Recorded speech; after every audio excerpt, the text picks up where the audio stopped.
Silicon Valley is a little bit like Las Vegas in some ways. What happens in Silicon Valley stays in Silicon Valley, but no longer. Now the secrets of Silicon Valley are out, thanks to Deborah Piscione, who is the author of a new book, Secrets of Silicon Valley, what everyone else can learn from the innovation capital of the world. Deborah, welcome to TechCrunch TV. Thank you so much for having me.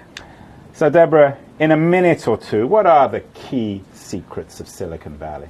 Well, you know, a large part of it is based on Silicon Valley's culture. As you may have read in the book, I actually came here from the East Coast. I was indoctrinated in this very closed-minded culture where the mantra was information is power, you withhold information, and in fact you use it against your enemy when your enemy is most vulnerable. We moved out here less than 7 years ago, and I literally went into culture shock.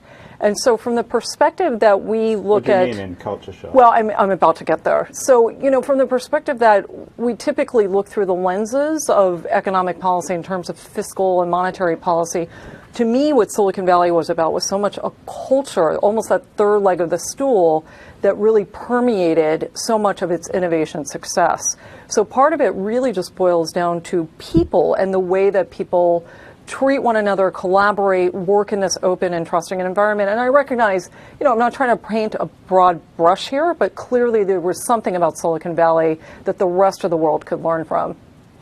Who epitomizes this, or which company or individual epitomizes the secrets of Silicon Valley so well? Well, I think even dating back to the 50s, when you had sort of the Shockley semiconductor guys who then spun out and started their own companies, I mean, there was a real disdain for East Coast hierarchies.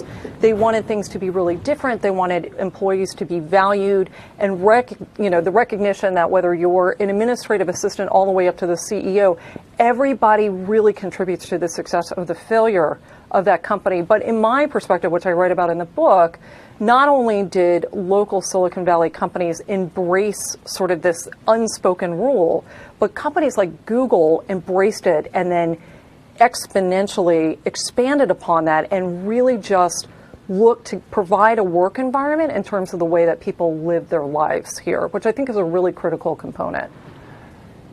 A lot of books have been written about the supposed secrets of Silicon Valley, about flatness and openness and radical transparency. What are you saying that's different? Well, I think that it's been written about from an academic standpoint, but I was really curious to the hows and whys.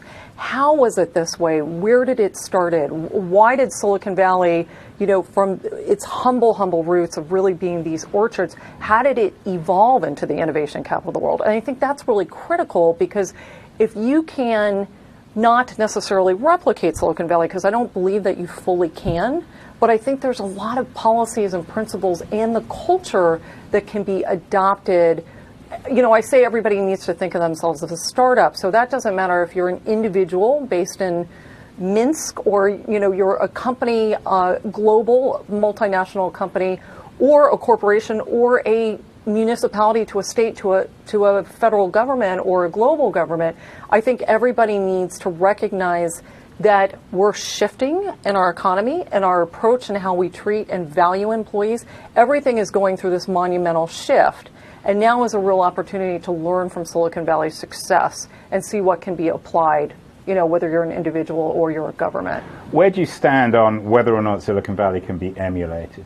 You know, I don't believe that it can be fully replicated. There's so many factors that I identify in the book. I mean, it just happens to be, you know, the perfect population. And I think this is a place that's recognized for not stability, but quite the opposite, where people can jump around and move way beyond their skill set. So it's not a place for people who really crave stability. And so much of the population, you know, in all due respect, is... Well, you're saying like people shouldn't crave. But only losers crave stability. Is No, that I'm not saying that at all. I think there's a portion of the populace that thrives on entrepreneurship, thrives on risk, and there's a vast majority of people who don't, that prefer stability and being with the same company for a longer term to ensure that they have a paycheck at the end of the day.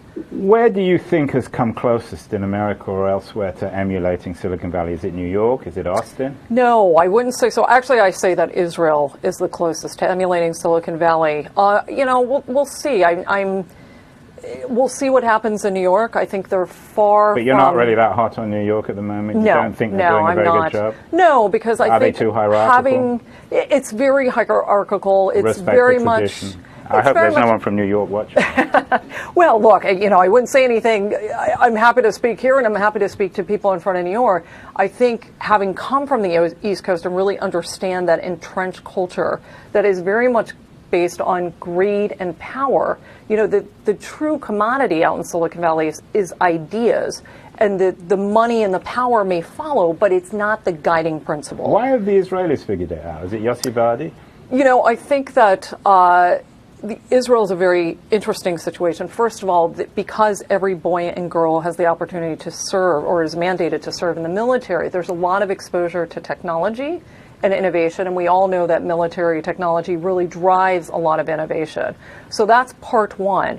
It also has a similar populace in terms of numbers, the area that, whether you call Silicon Valley and extend it into San Francisco, but population-wise, it's a similar demographic in that respect. And there's tenaciousness that is required when you're building something, and the ability to keep going and believing that anything is possible. Deborah, there's going to be someone out there in the audience who has a good idea that's perhaps trying to develop that idea. They may be in London, they may be in Iowa. Should they come to Silicon Valley? What are the advantages of actually coming here? Yeah, I don't know that you can just come here and visit, and those of us Well, I mean, come here, not visit, area, but should they relocate? Because many European entrepreneurs, for example, are relocating. Many people from inside America come to Silicon Valley, give up where they're originally from. I think if you want the greatest chance of success, there's a reason why not everything has been invented or innovative here in Silicon Valley, but it's certainly most technologies have been commercialized here. And I think if you don't want to go through the barriers of trying to sell people on your idea, this is the place to be for the greatest maximum potential for success. What are you saying in the book that really would shock someone? Well, I think that's slightly outrageous or controversial. Really, coming from the East Coast, even just when we... What is the East Coast, by the way? It's this place on the East Coast of the United States. But where exactly? Is it? Washington, D.C. area in New York. Which is pretty gross, right? Yeah, it's pretty gross. It is. I say I spent a lot of time in the first chapter just not really doing anything for the 18 years that I spent in Washington, D.C. You must have kissed the ground when you came here from D.C. I didn't really know until we actually came because of my husband's job, not necessarily because of drive that I wanted to be out here. But it was quite surprising to me. But I think back to your question about what is most shocking, I think even just learning about Google's benefits and allowing people to operate having 20% time, when that's truly enforced or not, it's still such a dichotomy between the controlled environment that much of the East Coast operates, rather than Silicon Valley really kind of hinging on chaos. Finally, Deborah, the Apple issue, the Apple question, because this always comes up in these kind of conversations. We always talk about openness, transparency, doing away with hierarchy, team play, all the rest of it. And then we come to Apple, which is, of course, in many ways, an even more successful company than Google. And it was run essentially as almost like a totalitarian organization, very strict hierarchies, secrecy, almost a paranoia internally. How would you account for that?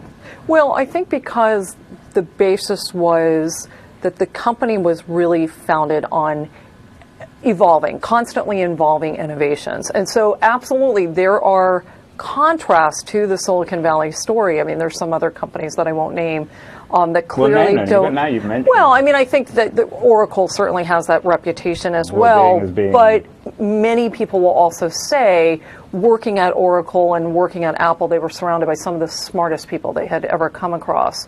But because Steve Jobs was always really pushing the limit in terms of technological innovations, I mean, people think that, like the iPhone was actually invented, if you will, at a much earlier time and didn't really come to market. It was sort of ahead of its time. So if you thrive in that environment where you're thriving for excellence, some people are going to be able to do quite well in a much more controlled dictatorship, if you will, and other people may, do their best work at 3 a.m., not sitting in a cubicle, not, working under the auspices of what we know as the industrial revolution of the work style that's mandated somewhere between 8 and 6 or 9 to 5, but allowing people to have the freedom and the creativity to thrive when they work best. Well, there you have it. The secrets of Silicon Valley are out. They're public. They're transparent. Deborah Piscione, the author of Secrets of Silicon Valley. Thank you so much for appearing on TechCrunch TV, and I hope you'll be outing other communities in future. Thank you so much.